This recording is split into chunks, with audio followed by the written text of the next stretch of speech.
Malaysia യാത്രയുടെ ഭാഗമായി Kochi international എയർപോർട്ടിൽ നിന്നും 19 പേരടങ്ങുന്ന സംഘത്തോടൊപ്പം പാലക്കാട് നിന്നുള്ള ത്രിവേണി ടൂർസ് ആൻഡ് ട്രാവൽസ് സംഘടിപ്പിക്കുന്ന യാത്രയിൽ എയർ ഏഷ്യ വിമാനത്തിൽ രാത്രി 10:40 പുറപ്പെട്ട് മലേഷ്യൻ സമയം രാവിലെ 5:40 മലേഷ്യയുടെ തലസ്ഥാനമായ കൗലാലംപൂർ ഇൻ്റർനാഷണൽ എയർപോർട്ടിൽ എത്തിച്ചേരുകയും അവിടെ നിന്നും എമിഗ്രേഷൻ പ്രൊസീജിയർ ഒക്കെ പൂർത്തിയാക്കിയതിന് ശേഷം ഞങ്ങൾക്കായി കാത്തുനിന്ന ലോക്കൽ ടൂർ ഗൈഡിൻ്റെ സ്നേഹോഷ്മളമായ സ്വാഗതത്തിന് ശേഷം ഞങ്ങൾക്കായി ഒരുക്കിയിട്ടിരുന്ന മനോഹരമായ ടൂർ ബസ്സിൽ എല്ലാവരും ഇപ്പോൾ കോലാലംപൂർ സിറ്റിയെ ലക്ഷ്യമാക്കി യാത്ര തുടരുകയാണ്. രാത്രി യാത്രയുടെ ക്ഷീണം ഉണ്ടെങ്കിലും യാത്രാമധ്യേ മനോഹരമായ ദൃശ്യങ്ങൾ ക്യാമറയിൽ പകർത്തുന്ന തിരക്കിലാണ് ഞാൻ. ടൂർ ഗൈഡ് ബസ്സിൽ വെച്ച് കോലാലംപൂർ സിറ്റി ടൂറിനെ സംബന്ധിക്കുന്ന കുറേയേറെ കാര്യങ്ങൾ നമുക്ക് വിശദീകരിച്ച് തരുന്നുണ്ട്. എങ്ങനെയാണ് ടൂർ നടത്തേണ്ടത്, എന്തെല്ലാം കാര്യങ്ങളാണ് നാം ശ്രദ്ധിക്കേണ്ടത് തുടങ്ങിയ കാര്യങ്ങൾ ഇനി നമുക്ക് അവരുടെ ഇംഗ്ലീഷിൽ ഒന്ന് കേട്ടു നോക്കാം. My name is Erin. Remember my name. No Erin, no dinner, no lunch, no hotel. Okay? Okay. Okay. So in between we got the jogging, in between we got the streak, and please follow our procedure. Okay, Malaysia procedure. I think every country got. This is mixed trip. Sir, family members, husband, wife, girlfriend, boyfriend, honeymoon. Only moon, no honey. Grandma, okay. Whatever is for this. Okay, we got the itinerary, but we can change the itinerary in between traffic jam and weather. So we got the plan A, plan B, plan C until plan Z. Okay. So I need my family members here for this. Hopefully collaborate with me, and for this my boyfriend part-time in crime. Okay, Mr. Murali. So he will also helping me. Okay. If you're not satisfied with us, just tell me like this. This is mixed trip, and this is groups, not a private tour. Okay, this is a tourist bus. Okay, tour bus. Don't bring anybody from outside, bring inside bus. Okay, if you bring anybody, then how? Okay, you see your friends from Cochin, Kerala side, just say hi, bye. Okay, okay. So we got one procedure. Please change your time. Leaving India for a while. Okay, Malaysia time is 8 o'clock. Okay, 8 o'clock. English 10. സുന്ദരിയായ tour guide എറിൻ്റെ മാർഗനിർദ്ദേശങ്ങൾ കേട്ടുകൊണ്ടിരിക്കുമ്പോൾ ഞാൻ മലേഷ്യയുടെ ചരിത്രത്തെക്കുറിച്ചാണ് ചിന്തിച്ചുകൊണ്ടിരിക്കുന്നത്. തെക്ക് കിഴക്കൻ ഏഷ്യയിൽ സ്ഥിതി ചെയ്യുന്ന മനോഹരമായ ഒരു രാജ്യമാണ് മലേഷ്യ. വൈവിധ്യമാർന്ന സംസ്കാരങ്ങൾ, മതങ്ങൾ, വംശങ്ങൾ എന്നിവ ഒത്തുചേരുന്ന ഒരിടം എന്ന നിലയിൽ മലേഷ്യ ലോകപ്രശസ്തമാണ്. ഭൂമിശാസ്ത്രപരമായി മലേഷ്യയെ നമുക്ക് രണ്ടായി തിരിക്കാം. ഒന്ന് പെനിൻസുലർ മലേഷ്യ. തായ്ലൻഡിൻ്റെ തെക്ക് ഭാഗത്തായി സ്ഥിതി ചെയ്യുന്ന ഈ പ്രദേശത്തിൻ്റെ തലസ്ഥാനം കൗലാലംപൂറാണ്. രണ്ടാമത്തേത് കിഴക്കൻ മലേഷ്യ. ബോർണിയോ ദ്വീപിൽ സ്ഥിതി ചെയ്യുന്ന ഈ പ്രദേശമാണ്. ഇവിടെയാണ് സബ, സറാവാക്ക് എന്നീ സംസ്ഥാനങ്ങൾ സ്ഥിതി ചെയ്യുന്നത്. കൗലാലംപൂർ ആണ് മലേഷ്യയുടെ തലസ്ഥാനം.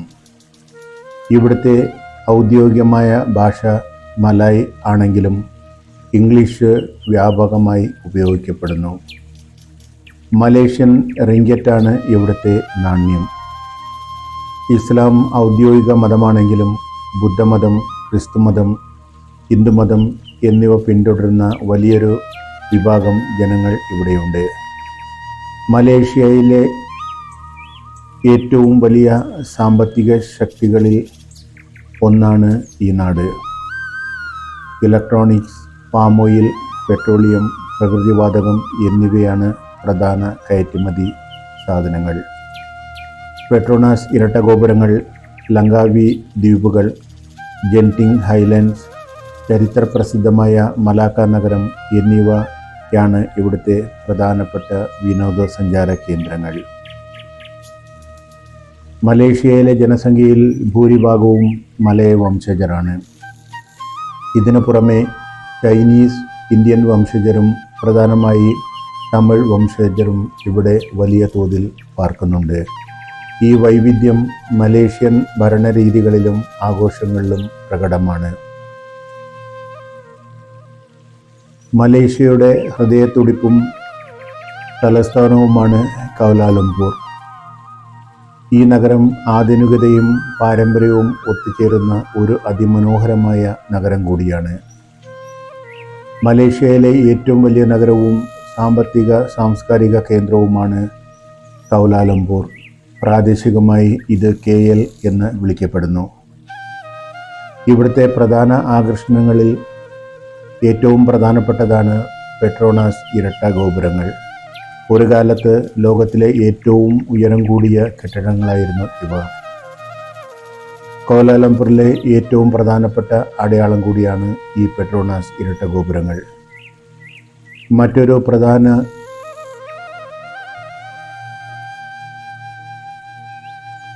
ആകർഷണം നഗരത്തിൽ തൊട്ടടുത്തായി സ്ഥിതി ചെയ്യുന്ന ഒരു ഹിന്ദു തീർത്ഥാടന കേന്ദ്രം കൂടിയായ ബാട്ടു ഗുഹകളാണ്.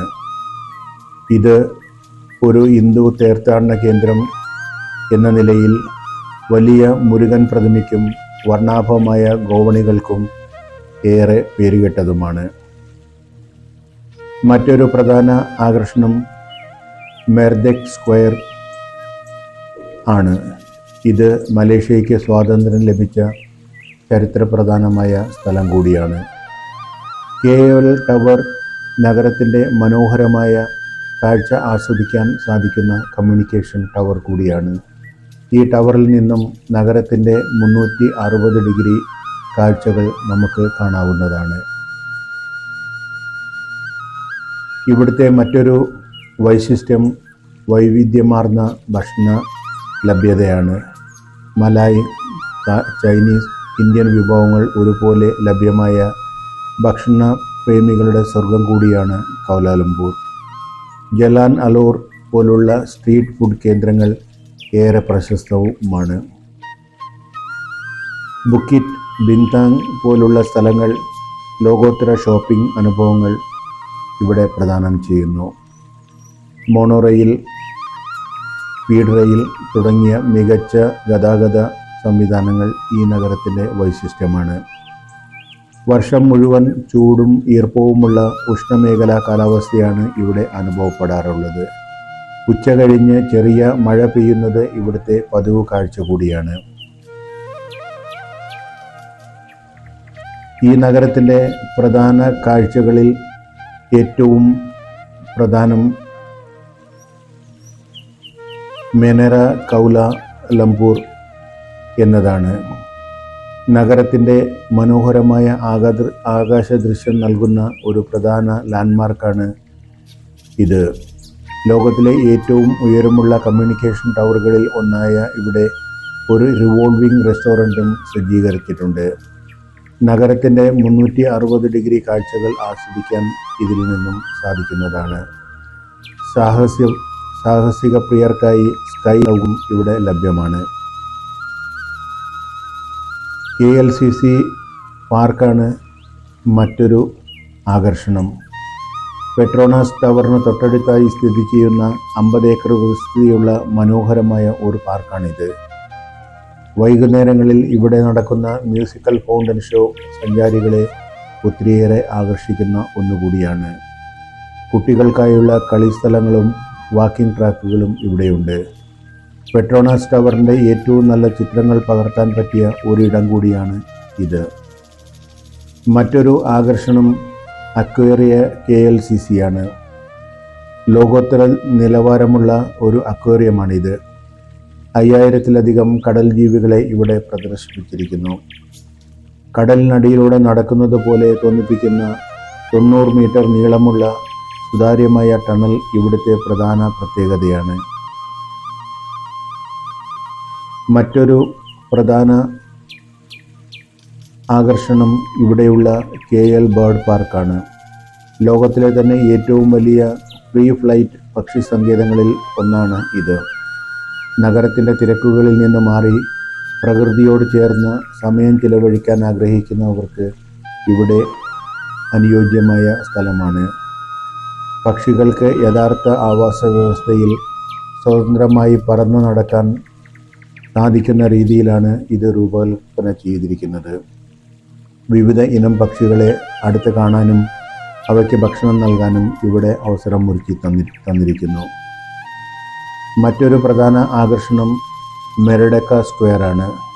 മലേഷ്യയുടെ ചരിത്രവുമായി ഏറെ ബന്ധപ്പെട്ട് കിടക്കുന്ന ഒരു സ്ഥലമാണ്. 1957 മലേഷ്യൻ പതാക ആദ്യമായി ഉയർത്തിയത് ഇവിടെയാണ്. കൊളോണിയൽ കാലഘട്ടത്തിലെ വാസ്തുവിദ്യ വിളിച്ചോതുന്ന കെട്ടിടങ്ങൾ ഇതിനു ചുറ്റുമുണ്ട്. വൈകുന്നേരങ്ങളിൽ സന്ദർശിക്കാൻ അനുയോജ്യമായ ഒരു തുറന്ന മൈതാനം കൂടിയാണിത്. ഇങ്ങനെ ഞാൻ മലേഷ്യയുടെ ചരിത്രത്തെക്കുറിച്ച് ചിന്തിച്ചു കൊണ്ടിരിക്കുമ്പോൾ നാം സഞ്ചരിക്കുന്ന ബസ് മുന്നോട്ട് നീങ്ങിക്കൊണ്ടിരിക്കുകയാണ്. ബ്രേക്ക്ഫാസ്റ്റ് കഴിക്കാനുള്ള ഹോട്ടലിനെ ലക്ഷ്യമാക്കി. രാവിലത്തെ ബ്രേക്ക്ഫാസ്റ്റ് ദർബാർ എന്ന ഇന്ത്യൻ റെസ്റ്റോറൻറ്റിലാണ് നമുക്കായി അറേഞ്ച് ചെയ്തിരിക്കുന്നത്. അവിടെ നിന്നും ബ്രേക്ക്ഫാസ്റ്റ് കഴിക്കണം. അതിനുശേഷം പുത്രജയ സ്ക്വയർ, പുത്ര മോസ്ക്, പാലസ് തുടങ്ങിയ 2-3 സ്ഥലങ്ങൾ കൂടി സന്ദർശിച്ചതിന് ശേഷം ഉച്ചഭക്ഷണവും കഴിച്ചതിന് ശേഷം വേണം ഇനി ഹോട്ടലിലേക്ക് ചെക്ക് ഇൻ ചെയ്യാൻ. കാരണം 3 മണിക്കാണ് ഹോട്ടൽ ചെക്ക് ഇൻ ടൈം. അതുവരെയുള്ള സമയം നഗരത്തിലെ വിവിധ കാഴ്ചകളിലൂടെ കറങ്ങിയതിന് ശേഷം വേണം ഹോട്ടലിലേക്ക് ചെക്ക് ഇൻ ചെയ്യാനും അതിനുശേഷം ഇന്നത്തെ ദിവസം റെസ്റ്റ് എടുക്കാനും. ഇങ്ങനെ ബസ് മുന്നോട്ട് നീങ്ങിക്കൊണ്ടിരിക്കുമ്പോൾ എൻ്റെ ചിന്തകൾ വീണ്ടും ഈ മനോഹരമായ കോലാലംപൂർ സിറ്റിയെപ്പറ്റിയും അതിൻ്റെ ചരിത്രത്തെപ്പറ്റിയുമാണ്. മലേഷ്യയുടെ ഭരണ സ്ഥിരാകേന്ദ്രവും അതിമനോഹരവുമായ ഒരു ആസൂത്രിത നഗരമാണ് ഈ കോലാലംപൂർ. അതിൻ്റെ ഹൃദയഭാഗമാണ് പുത്രജയ. കോലാലംപൂരിലെ തിരക്ക് കുറയ്ക്കുന്നതിനായി 1999 മലേഷ്യൻ ഗവൺമെൻറ് തങ്ങളുടെ പ്രധാന ഓഫീസുകൾ പുത്രജയ എന്ന ഈ സ്ഥലത്തേക്ക് മാറ്റിയിരിക്കുന്നത്. മലേഷ്യയുടെ ആദ്യ പ്രധാനമന്ത്രിയായിരുന്ന തുങ്കു അബ്ദുൾ റഹ്മാൻ പുത്രയുടെ പേരിൽ നിന്നാണ് ഈ നഗരത്തിന് പുത്ര എന്ന പേര് ലഭിച്ചത്. പുത്ര എന്നാൽ മകൻ എന്നും ജയ എന്നാൽ വിജയം എന്നുമാണ് അർത്ഥം. ഒരു ഗാർഡൻ സിറ്റി എന്ന നിലയിൽ വിഭാവനം ചെയ്ത ഈ നഗരത്തിൻ്റെ 38% പച്ചപ്പിനും പാർക്കുകൾക്കുമായി മാറ്റിവെച്ചിരിക്കുന്നു. ഇവിടെയുള്ള അതിമനോഹരമായ ഒരു മോസ്കാണ് മസ്ജിദ് പുത്ര എന്നറിയപ്പെടുന്നത്. പുത്രജയിലെ ഏറ്റവും മനോഹരമായ അടയാളങ്ങളിൽ ഒന്നുകൂടിയാണിത്. ഈ പള്ളി ഒരു കൃത്രിമ തടാകത്തിന് മുകളിലായി സ്ഥിതി ചെയ്യുന്നതിനാൽ ഫ്ലോട്ടിംഗ് മോസ്ക് എന്നും ഇത് അറിയപ്പെടുന്നു. പിങ്ക് നിറത്തിലുള്ള മാർബിളും മനോഹരമായ താഴേക്കുടവുമാണ് ഇതിൻ്റെ പ്രത്യേകത. ഒരേ സമയം 15,000 പേർക്ക് ഇവിടെ പ്രാർത്ഥനകൾ നടത്താൻ ഉള്ള സൗകര്യം ഒരുക്കിയിട്ടുണ്ട്. മറ്റൊന്ന് പെർദാന പുത്ര എന്നതാണ്. മലേഷ്യൻ പ്രധാനമന്ത്രിയുടെ ഔദ്യോഗിക കാര്യാലയമാണ് ഇത്. മുകളിലായി സ്ഥിതി ചെയ്യുന്ന ഈ കെട്ടിടം മലായ് ഇസ്ലാമിക് വാസ്തുവിദ്യയുടെ ഒരു ഉത്തമ ഉദാഹരണം കൂടിയാണ്. പച്ച നിറത്തിലുള്ള താഴികക്കുടം നഗരത്തിൻ്റെ പല ഭാഗങ്ങളിൽ നിന്നും ദൃശ്യമാണ്. ഇതിന് തൊട്ടടുത്തായിട്ടാണ് പുത്ര സ്ക്വയർ സ്ഥിതി ചെയ്യുന്നത്. ഇങ്ങനെ ഇതേപ്പറ്റിയുള്ള ചിന്തകളിൽ മുഴുകിയിരിക്കുമ്പോൾ നാം സഞ്ചരിച്ചിരുന്ന ബസ് ഇപ്പോൾ രാവിലെ ബ്രേക്ക്ഫാസ്റ്റ് കഴിക്കാനുള്ള ദർബാർ റെസ്റ്റോറൻറ്റിന് അടുത്തേക്ക് എത്തിച്ചേർന്നു. ബസ് വിശാലമായ പാർക്കിങ്ങിൽ പാർക്ക് ചെയ്തതിന് ശേഷം സഹയാത്രികർക്കൊപ്പം ഞാനും ബ്രേക്ക്ഫാസ്റ്റ് കഴിക്കാനായി ദർബാർ റെസ്റ്റോറൻറ്റിനെ ലക്ഷ്യമാക്കി അങ്ങോട്ട് നീങ്ങിക്കൊണ്ടിരിക്കുകയാണ്. ബ്രേക്ക്ഫാസ്റ്റ് ഇന്ന് ഒരുക്കിയിരിക്കുന്നത് ദർബാർ പാലസ് എന്ന ഇന്ത്യൻ റെസ്റ്റോറൻറ്റിലാണ്. ഇന്ത്യൻ വിഭവങ്ങളാണ് ഇന്ന് നമുക്കായി കരുതിയിരിക്കുന്നത് എന്നാണ് നമ്മുടെ ടൂർ ഗൈഡ് എറിൻ പറഞ്ഞിരിക്കുന്നത്. അതിൻ്റെ അത്യുത്സാഹത്തോടെ എല്ലാവരും ഈ ഇന്ത്യൻ വിഭവങ്ങൾ കഴിക്കാനുള്ള തിരക്കിൽ റെസ്റ്റോറൻറ്റിനെ ലക്ഷ്യമാക്കി നടന്ന് റെസ്റ്റോറൻറ്റിലെത്തുമ്പോൾ അതിമനോഹരമായി അലങ്കരിച്ചിരിക്കുന്ന ഒരു റെസ്റ്റോറൻ്റാണ് നമ്മുടെ മുമ്പിലേക്ക് അനാവരണം ചെയ്യപ്പെടുക. ഇന്ത്യൻ വിഭവങ്ങളായ ഇഡ്ഡലി, ദോശ, പൂരി, പുട്ട് തുടങ്ങിയ പലവിധം വൈഭവങ്ങളാണ് നമുക്കായി ഇവർ ഇന്ന് ഒരുക്കിയിരിക്കുന്നത്. ഒപ്പം അതീവ രുചിയുള്ള ചായയും കാപ്പിയും വെൽക്കം ഡ്രിങ്കും അങ്ങനെ പലതരം പാനീയങ്ങളും നമുക്കായി ഒരുക്കിയിരിക്കുന്നു. വിഭവ സമൃദ്ധമായ ഒരു ബ്രേക്ക്ഫാസ്റ്റ് കഴിച്ചതിന് ശേഷം മറ്റ് സഹയാത്രികർക്കൊപ്പം ഞാനും പുറത്തെ കാഴ്ചകളിലേക്ക് ഇറങ്ങിയിരിക്കുകയാണ്. വിശാലമായ പാർക്കിങ്ങിന് മധ്യേയാണ് പല ഹോട്ടലുകൾക്കും ഒപ്പം ഈ ദർബാർ പാലസും സ്ഥിതി ചെയ്യുന്നത്. ഇതേ ലൈനിൽ തന്നെ ചെന്നൈ സ്പൈസ് തുടങ്ങിയ മറ്റനേകം ഹോട്ടലുകളും സ്ഥിതി ചെയ്യുന്നു. ഇവിടെ സമീപത്തായി പല രൂപത്തിലും പല ഭാവത്തിലുമുള്ള അനേകം അമ്പരചുംബി കെട്ടിടങ്ങളാണ് നമ്മുടെ മുമ്പിലേക്ക് അനാവരണം ചെയ്യപ്പെടുക. ഇങ്ങനെ ഇവിടുത്തെ വിഭവസമൃദ്ധമായ പ്രാതലും കഴിച്ച് അതിമനോഹരമായ കാഴ്ചകളും കണ്ട് അവിടെ നിന്നും ഇപ്പോൾ നാം അതിനടുത്ത് സ്ഥിതി ചെയ്യുന്ന പുത്രജയ എന്ന സ്ക്വയറിൽ നിന്നിരിക്കുകയാണ്.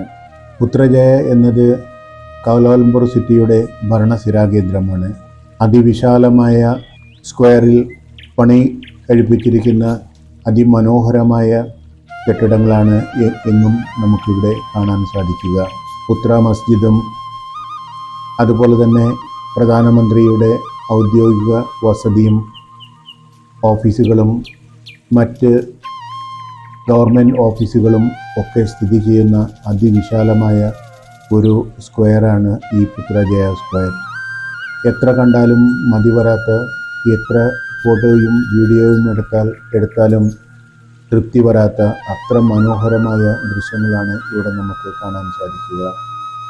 അതിമനോഹരമായി അലങ്കരിച്ചിരിക്കുന്ന ചെടികളാണ് ഇവിടുത്തെ ഏറ്റവും വലിയ പ്രത്യേകതയായി നമുക്ക് കാണാൻ സാധിക്കുക. എങ്ങും വൃത്തിയും വെടിപ്പും എടുത്ത് കാണുന്നുണ്ട്. യാതൊരു വിധത്തിലുള്ള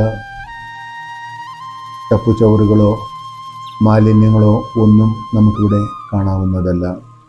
അത്ര മനോഹരമായി പ്ലാൻ ചെയ്ത് അത്ര മനോഹരമായി ഒരുക്കിയിരിക്കുന്ന ഒരു അതിമനോഹരമായ സ്ക്വയറാണ് ഈ പുത്രജയ സ്ക്വയർ. ഇവിടെ അടുത്ത് തന്നെയാണ് പ്രധാനമന്ത്രിയുടെ വസതിയും ഓഫീസും അതുപോലെ തന്നെ പുത്ര മസ്ജിദും ഒക്കെ സ്ഥിതി ചെയ്യുന്നത്. കൗലാലംപൂർ സന്ദർശിക്കുന്ന ഏതൊരു യാത്രികനെ സംബന്ധിച്ചിടത്തോളം തീർച്ചയായും കണ്ടിരിക്കേണ്ട ഏറ്റവും പ്രധാനപ്പെട്ട സ്ഥലങ്ങളിൽ ഒന്നുകൂടിയാണ് ഈ പുത്ര സ്ക്വയർ. കാരണം അത്ര മനോഹരമായ കാഴ്ചയാണ് ഈ സ്ക്വയർ നമുക്കായി സമ്മാനിക്കുന്നത്. ഇവിടുത്തെ കാഴ്ചകൾ എത്ര കണ്ടാലും എത്ര വർണ്ണിച്ചാലും മതിയാവുകയില്ല.